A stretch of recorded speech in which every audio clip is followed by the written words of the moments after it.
나로만 나그네 나의 집은 저 하늘 저 너머 있고 천사들은 하늘에서 나로라고 부르니 나는요. 여러분 안녕하세요. 오늘로 방음리의 타작마당이 20회를 맞이하게 되는군요. 하나님의 정말 은혜입니다. 그래서 오늘도 저와 함께 은혜를 나누시기를 바랍니다. 요즘 치매 드신 부모님이 많이 계신데요. 그 상태가 모두 다릅니다. 그러나 치매 부모님을 모시는 분들 얼마나 고생이 많으십니까? 물론 하나님의 상급이 있겠지만 그 고통을 누가 알겠습니까? 정말 위로와 존경하는 마음을 드립니다. 오늘은 제 어머니에 관한 이야기인데요. 마치 저 때문에 치매를 앓으신 것 같은 죄책감이 제 마음에 있습니다. 그래서 제 마음이 힘들었던 그날을 기억하면서 제가 겪었던 에피소드를 이야기해 보려고 합니다. 치매 드신 어머니가 항상 제 마음에 불안해서요. 제가 집에 모시고 와서 얼마 동안 계시노라면 가끔 돌발 상황이 발생합니다. 갑자기 집을 가출하시는 것입니다. 여기는 한국이 아니라서 어머니 찾기가 참 어렵습니다. 차를 타고 하루 종일 이곳저곳 찾아다니면서 겨우 어머니를 찾곤 했습니다. 한 번은 우리 동네 한 서너 블락을 지나서 어떤 집 앞에서 의자에 앉아 물을 마시고 계시는 거예요. 그 긴 거리를 땀을 뻘뻘 흘리면서 걸어오신 어머니에게 그 여자 주인이 의자와 물을 드린 것입니다. 어머니는 그 여자에게 일본말을 하시고요. 그 여자는 알아듣지도 못하면서 계속 듣고 있었습니다. 아마 치매 증상을 눈치채고 어머니를 그렇게 보호해 주셨던 것입니다. 상대가 알아듣든지 못 알아듣든지 어머니는 혼자서 그렇게 즐거워하시면서 이야기하셨어요. 저는 그분에게 감사하다고 몇 번이나 인사하고 간신히 어머니를 달래면서 집으로 돌아왔습니다. 평소에 어머니 손을 잡고 기도할 때는요, 꼭 어린아이처럼 아멘, 아멘, 얼마나 아멘을 잘하시는지요. 기도에 진지하게 그렇게 동참하셨습니다. 그런데 몇 끼마다 밥상 앞에서 투정입니다. 왜 이렇게 반찬이 맛이 없니? 밥이 서러서 통 못 먹겠다. 예, 내가 돼지인 줄 아니? 왜 이렇게 밥을 많이 폈니?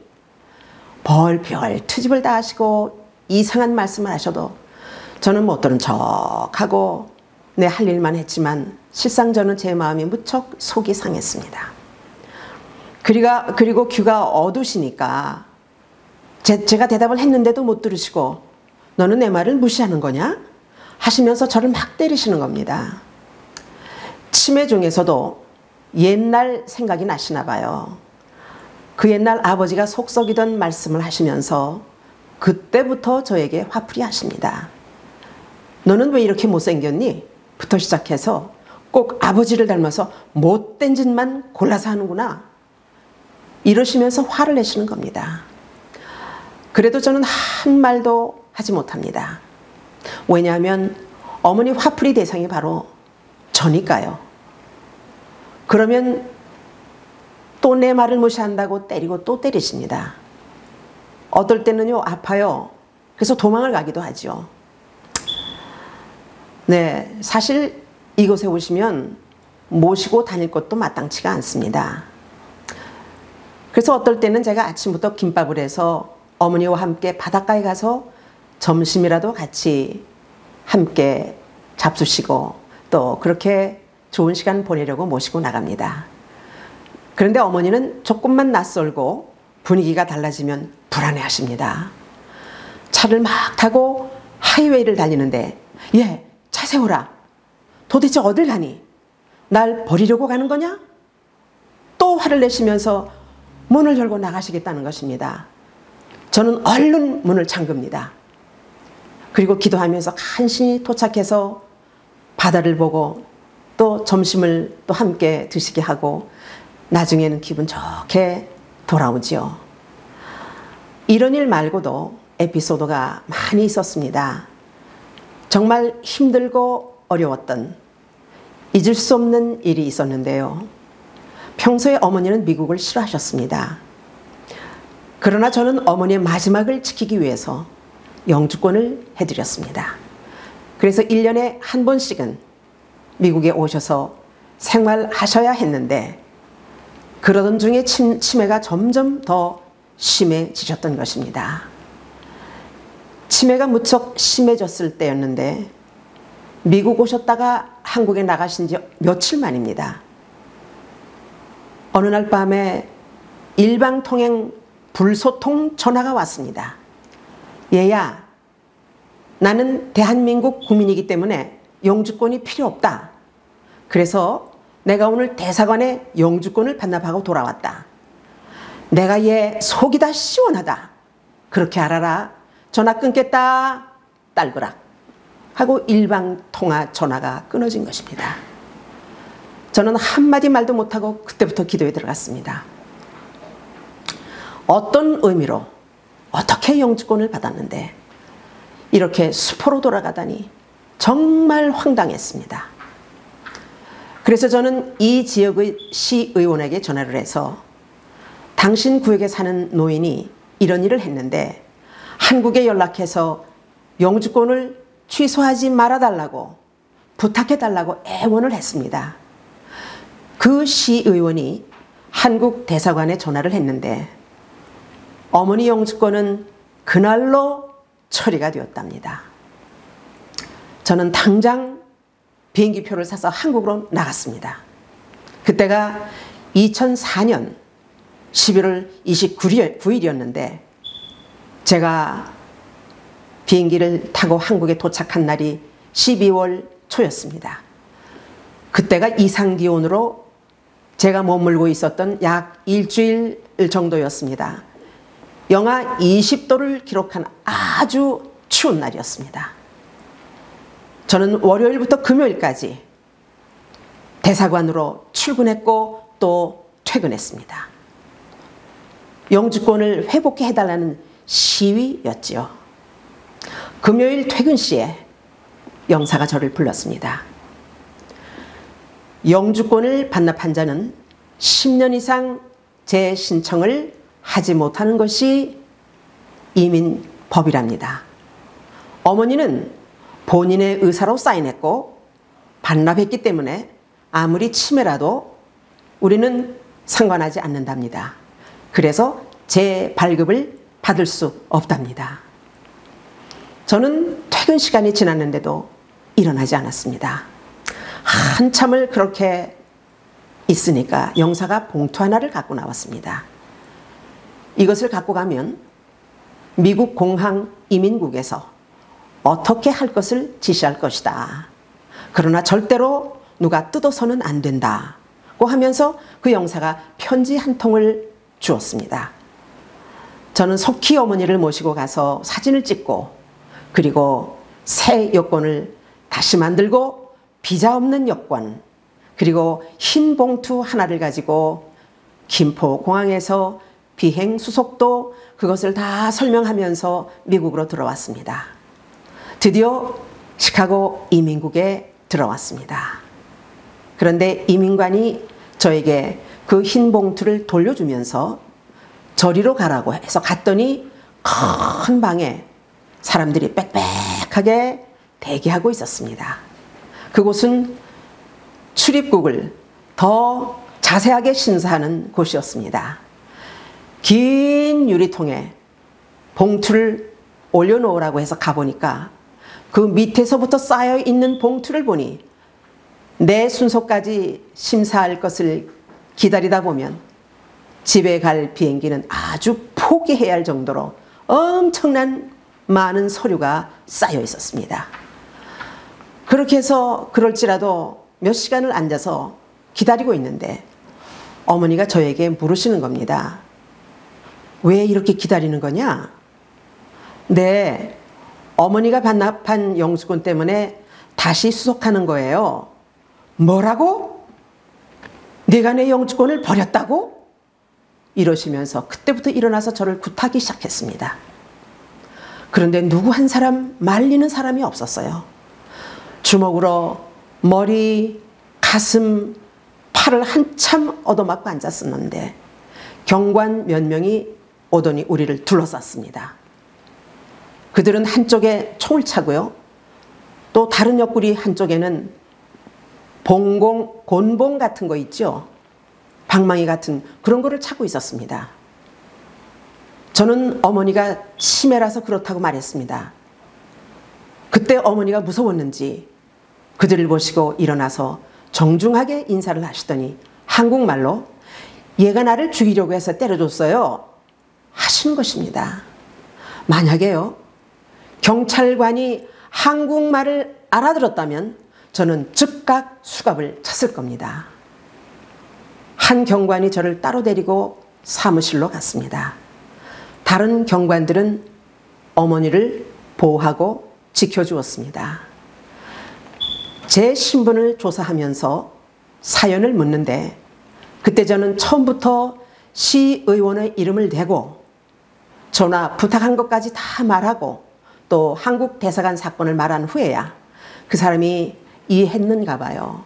알겠다고 하면서 그가 친히 높게 쌓인 그 서류통에 가서 서류를 직접 찾아서 이민관 앞으로 우리를 데려다 주었습니다. 저는 그 이민관에게 무슨 편지냐 하고 물었습니다. 그랬더니 그 사람이 이 편지는 내가 뜯을 성격이 아니다. 내 동네에 가서 이민국에 가서 뜯어야 하는 봉투다라는 것입니다. 참 이해할 수 없는 사건이지만 어머니의 구타 사건이 집으로 쉽게 돌아올 수 있게 했던 은혜였던 것입니다. 만약 정상적인 순서로 면접했다면 우리는 그 자리에서 한국행 비행기를 타야 했을 것입니다. 왜냐하면 비자 없는 여권, 비자 없는 흰 봉투였기 때문입니다. 그러나 우리는 아침 비행기를 놓치고 밤 비행기로 집에 올 수 있었습니다. 며칠이 지난 후에 템파 이민국에서 편지가 왔습니다. 언제 몇 시까지 오라고요.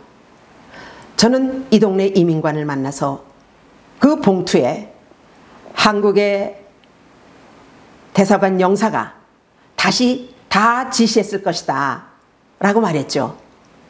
그랬더니 그 이민관이 그 봉투는 백지다 라는 것입니다. 그것은 당사자가 알아서 하라는 뜻이랍니다. 그때부터 저는 템파 이민국으로 또다시 출근하기 시작했습니다. 아침 7시부터 긴 줄을 서서 기다리다가 들어가곤 했습니다. 약 2개월간 그렇게 출근했습니다. 이민국 직원들이 저를 다 알 정도로 저는 끈질긴 여인이 되었습니다. 당신은 어머니가 살아있습니까? 만약 당신이라면 이 사건을 어떻게 해결하겠습니까? 영주권 재발급 때문이었지요. 약 2개월 후에 만난 한 이민관이 이렇게 말했습니다. 내가 너의 서류를 텍사스까지 우편으로 보내주겠다. 그러나 텍사스에서 너의 서류를 접수할지 안 할지는 나는 보장하지 않는다 라고 말했습니다. 저는 고맙다고 인사를 몇 번 하고 그때부터 기도에 들어갔습니다. 이민관이 서류를 우편해 주는 것도 하나님의 은혜였습니다.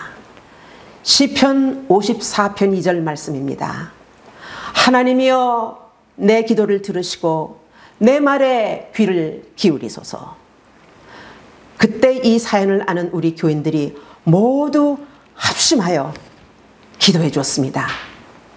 결과는 영주권을 재발급받는 것은 불가능한 일이라는 것을 여러분도 잘 아실 것입니다.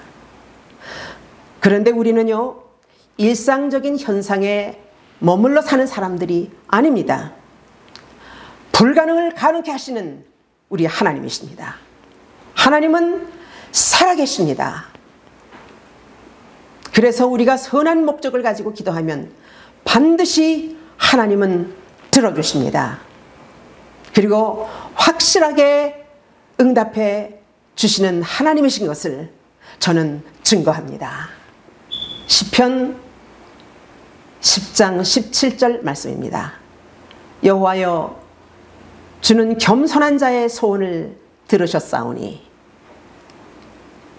드디어 2005년 여름에 영주권이 나왔습니다. 저는 어머니를 다시 모시려고 한국에 나갔죠. 그런데 그때는 어머니가 걸음도 잘 못 걸으시고 완전히 분간을 못하실 정도였습니다. 그래도 모시고 와보려고 비행기표를 할인받으려고 여행사에다 전화를 했습니다. 그랬더니 어머니의 상황을 묻더라고요. 다 얘기를 했더니 비행 중에 어떤 위험한 일이 발생하면 모든 것을 본인이 책임져야 한다면서 대부분 이런 경우에는 모시지 않는다고, 그러니까 잘 생각하라고 이야기하더라고요. 그래서 제가 또 가까운 분들에게 상담을 했습니다. 그랬더니 역시 같은 말들을 했습니다. 그래서 결국은 그때부터 어머니를 양로원에 모시게 되었습니다. 실상 어머니의 새 영주권을 가지고 갔었는데 주인 없는 영주권만 가지고 저는 다시 돌아왔습니다. 이것이 바로 어머니가 받은 새 영주권입니다. 저는 어머니의 임종을 보지 못한 채 2006년 4월 19일 어머니가 소천하셨는데 그 침상을 동생 내외가 지켜주었습니다. 불효의 죄책감으로 어머니의 마지막을 지키려는 소원이 왜 거절되었는지 정말 지금도 궁금합니다. 그러나 이렇게 아픈 사연 속에 어머니와 함께 겪었던 여러 가지 에피소드만 남아있네요. 어머니와 겪었던 힘든 사연과 그 진한 색깔들이 오히려 조화를 이룬 입체적인 그림으로 제 마음속에 기억되고 있습니다. 여러분, 혹시 부모님 치매로 인하여 말할 수 없는 고통을 겪고 계신 분이 계십니까? 여러분은 장하십니다. 여러분은 반드시 하나님의 복을 받으실 것입니다. 골로새서 1장 11절 말씀입니다. 그 영광의 힘을 조차 모든 능력으로 능하게 하시며 기쁨으로 모든 견딤과 오래 참음에 이르게 하시고. 실제로 고통의 모양과 내용은 각각 다르지만 조금만 더 기다리십시오. 하나님께서 다 보시고 계십니다. 기도 가운데 하나님의 말씀으로 위로를 받으시고 힘을 내십시오. 반드시 여러분에게 무엇인가를 응답하시고 은혜를 주실 것입니다. 여러분의 그 오래 참음과 견딤이 앞으로 큰 축복의 날이 될 것이라고 믿습니다. 여러분, 사랑하고 축복합니다. 이 영상은 리빙 워터 미션 오브 뉴 라이트에서 제공합니다. 다음 주 이 시간 다시 찾아뵙겠습니다. 여러분, 안녕히 계십시오.